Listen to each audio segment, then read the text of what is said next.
It all started in a busy city, where I thought I had everything. Money, a big house, a business that was thriving. To the outside world I had it all. But inside I was deeply unhappy. I was constantly worried about losing what I had, afraid of failure, and the pressure took a toll on everything around me. My relationships were strained, and my peace of mind was nowhere to be found. One day, I found myself walking through a marketplace when I saw an elderly man selling handmade toys. He was smiling at everyone, and there was this calm aura around him that I couldn't ignore. Intrigued, I approached him and asked, "How can you be so happy with so little?" He looked at me, chuckled softly, and said, "Happiness isn't about what you have, but how you see what you have. Let me tell you a story." And so, he began. He told me about a boy named Ethan, a boy who lived in a poor village. Ethan didn't have much, but he was always cheerful. He played in the fields, helped his parents, and spread joy wherever he went.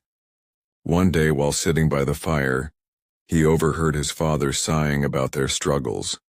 It was in that moment that Ethan promised to change their lives. He heard about a wise monk who lived on top of a distant mountain, a monk who was said to help people find treasures that could bring happiness and end their struggles. Without a second thought, Ethan decided to go to him. The journey was long and difficult, but Ethan was determined. After weeks of hardship, he finally reached the monk. The monk listened to Ethan's plea and handed him a map.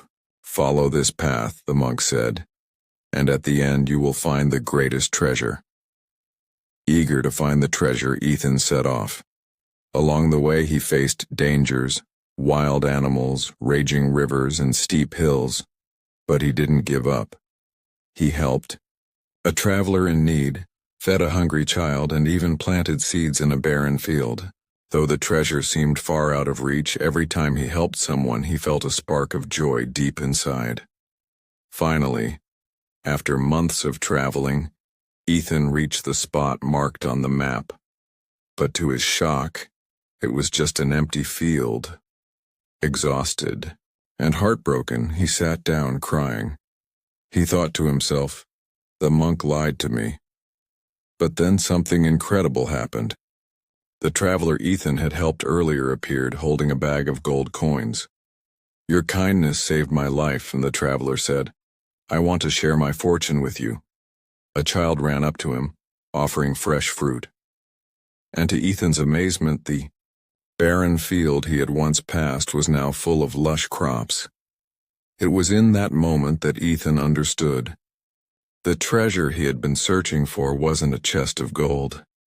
It was the joy, the relationships, and the abundance that grew from his kindness and compassion.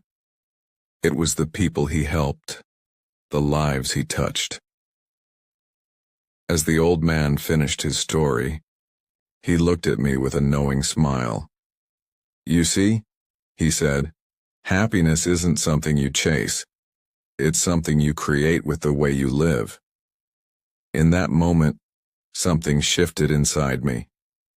The story was so simple, yet it hit me like a wave. I realized that for years I had been so focused on success, on wealth, on status, that I had overlooked the true treasures in life. I had neglected my relationships, the small joys in everyday moments, and the chance to give back.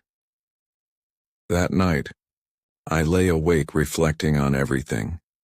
I realized that success isn't about what you can accumulate. It's about what you can give, how you can impact others, and how you live with purpose. The next day, I made a decision. I started a new journey, not to accumulate more wealth, but to share the blessings I had. I reconnected with my family, supported my employees, and helped those who were struggling. Slowly, I found a deep, fulfilling joy in the simplest acts of kindness. As time went on, I discovered that true success isn't about material things. It's about love, gratitude, and kindness, the way we treat others and the impact we have on their lives. I realized that the real treasure I had been searching for all along wasn't something I could buy. It was inner peace, happiness, and the ability to make a difference in the lives of those around me. Success may destroy happiness when we get too caught up in the chase.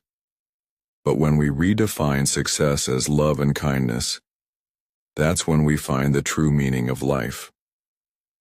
I hope this story resonates with you. If it does, please like, subscribe, and hit that notification bell. Thank you for listening to my story.